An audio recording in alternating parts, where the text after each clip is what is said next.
अभी-अभी मैंने दानिश कनेरिया का जो इंटरव्यू है वो देखा, जो उन्होंने आज तक चैनल पे सुधीर चौधरी को ब्लैक एंड व्हाइट प्रोग्राम में दिया। जी देखिए, एक जैसे कि कंट्रोवर्सी चल रही है गौरव भाटिया को लेकर के, उसके ऊपर मैंने एक अलग से वीडियो भी किया हुआ है, जिसके अंदर गौरव भाटिया ने दानिश कनेरिया को लताड़ा कि तुम तो पाकिस्तानी हो, लेकिन हम तो हिंदुस्तानियों की साइड लेंगे, और साइड लेने की कोशिश करी ऐसे हिंदुस्तानी की, जो कि हिंदुओं को, हिंदुस्तान के प्राइम मिनिस्टर को, उनकी पार्टी को, सबको गालियाँ निकालती है और षड्यंत्र करती है जो। उनका साथ देने लग गए ये बीजेपी के प्रवक्ता।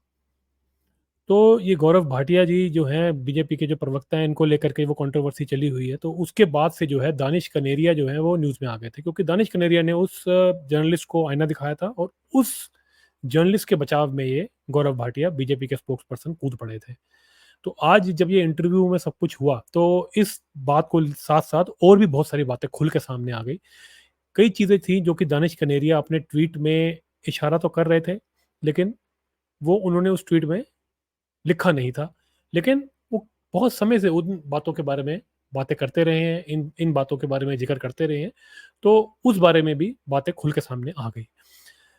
सबसे पहले तो जी दानिश कनेरिया ने ये बात को एम्फसाइज़ किया कि भैया उनके साथ पाकिस्तान क्रिकेट टीम के अंदर क्या-क्या षड्यंत्र होते थे, क्या-क्या हरकतें की जाती थी। उन्होंने स्पेसिफिकली नाम लेकर के बताया कि शाहिद अफरीदी इनके ऊपर दबाव बनाते थे कि भैया तुम कन्वर्ट हो जाओ, तुम तो हिंदू हो, हिंदू से मुसलमान बन जाओ, कलमा पढ़ लो। जैसा कि पाकिस्तान में जैसे जो लोग करते हैं, उनके पास कोई काम-धंधा हो ना हो, खाने को कुछ हो ना हो, लेकिन दूसरे को कलमा पढ़ाने में ये एक नंबर काम अपना मानते हैं। सब कुछ छोड़-छाड़ के ये कलमा पढ़ाने के पीछे लगे रहते हैं। इनके देश में ना नौकरी है, इनके देश में ना कोई मैन्युफैक्चरिंग है, ना कोई सर्विसेज़ इंडस्ट्री है, कुछ नहीं है, खाली बिल्कुल फक्कड़ देश है इनका, लेकिन सबको कलमा पढ़ाने का काम इनको सबको आता है।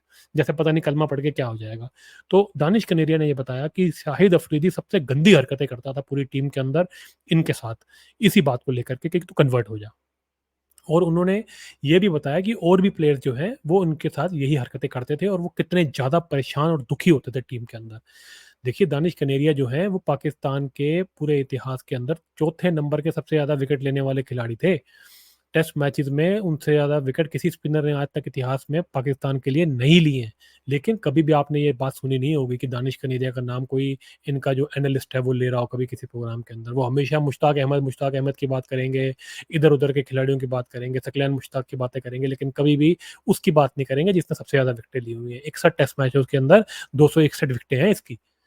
तो ये उन्होंने बात बताई कि उनके साथ टीम के अंदर किस तरह का व्यवहार होता था और किस तरह उनको एक जिसे कहते हैं साइडलाइन किया जाता था। उन्होंने एक अच्छी बात भी ये कही कि इंज़माम उल हक जो है वो उनका साथ दिया करते थे। वो जब कप्तान बने तब उनके अंडर वो कहने लगा दानिश कनेरिया कि उनके अंडर उसने अच्छा परफ़ॉर्म किया और वो उसका साथ देते थे। वो ये कहते थे कि जितने भी तेरे ऊपर ये अटैक करते हैं, जितने भी तेरे को ये बातें सुनाते हैं, तू हिंदू है तो तेरे ऊपर जिस तरह के ये हरकतें तेरे साथ करते हैं उसको इग्नोर कर, तू अपना क्रिकेट खेल। ये उन्होंने कहा और उन्होंने ये भी कहा कि शोएब अख्तर ने भी जो है पब्लिकली एक बार ये बात बोली थी कि दानिश कनेरिया के साथ क्या-क्या हरकतें होती थी। फिर उन्होंने ये बात भी और बताई कि उनके साथ जो मैच फिक्सिंग का पूरा प्रकरण हुआ है, उन्होंने ये बात कही कि उन्होंने कोई ऐसा फिक्सिंग का कोई बड़ा काम नहीं किया था, बस उन्होंने एक नाम बताया कि एक बुकी से उनकी दोस्ती हो गई थी और उन्होंने ये कहा कि उस बुकी से सिर्फ़ दोस्ती की सज़ा उनको मिली है। उन्होंने कहा कि और भी बहुत सारे पाकिस्तान के प्लेयर इसके अंदर फँसे हुए थे और उन्होंने तो बड़े-बड़े कांड किए थे, पैसे-वैसे लेने-देने का काम किया था, मैच के अंदर फिक्सिंग की थी और वो पकड़े भी गए थे। ये बात हम सब जानते हैं कि इनके प्लेयर्स हमेशा जो है इस तरह के कामों में लिप्त रहे हैं, चाहे वो सलीम मलिक हों, चाहे वो अभी के रिसेंट के खिलाड़ी हों, चाहे वो वसीम अकरम हों, इन सब के नाम आते रहे हैं हमेशा फिक्सिंग के अंदर। और ये कह रहे हैं कि जब जब वो फँसे थे, वो भी जब फँसे थे तो वो किसी इंग्लैंड का कोई मैच था, वो भी कोई इनकी लोकल टीम थी इंग्लैंड की, उसके किसी मैच के अंदर कोई फिक्सिंग के चार्जेज़ लगे थे इनके ऊपर। जो कि ये कह रहे हैं कि इन्होंने सिर्फ़ किसी तरीके से एक बुकी के कॉन्टैक्ट में आ गए थे, सिर्फ़ वही बात थी। लेकिन ये कह रहे हैं कि जिन्होंने बड़े-बड़े कांड किए, जिन्होंने पूरे-पूरे मतलब फिक्सिंग करके मैच पूरे-पूरे बेच दिए, उनको तो पीसीबी जो है पाकिस्तान क्रिकेट बोर्ड और वहाँ के जो ऑफिशियल्स हैं, उन्होंने पूरा सपोर्ट किया और उनको धीरे-धीरे वापस क्रिकेट में और कहीं न कहीं किसी तरीके से वापस ले आए। लेकिन उनको नहीं लाए। दानिश कनेरिया को वो वापस नहीं लेके आए।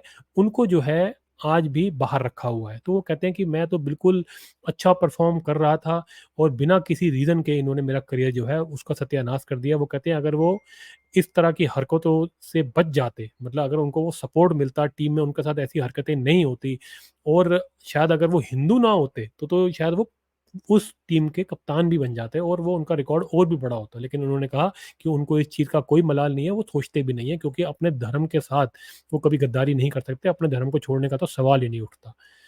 तो ये इस तरह की बातें भी उन्होंने कही कि उनको पाकिस्तान में अब और पहले भी रोज़गार का कोई भी उनको उनके लिए कोई साधन ही नहीं है, जब से इनके ऊपर ये मैच फिक्सिंग वाला आरोप लगा है।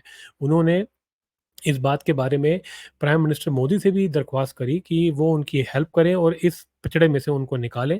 और जहाँ तक बात रही हिंदू धर्म की, वो बार-बार ये बात बोलते रहे कि वो हिंदू धर्म के साथ खड़े हैं और ऐसे लोग जो कि उन पे अटैक कर रहे हैं और जो हिंदू धर्म को गाली निकालते हैं, उनका साथ दे रहे हैं। उन्होंने कहा कि भैया उनको अपने अंदर झाँकना चाहिए और सोच समझ के बात करनी चाहिए।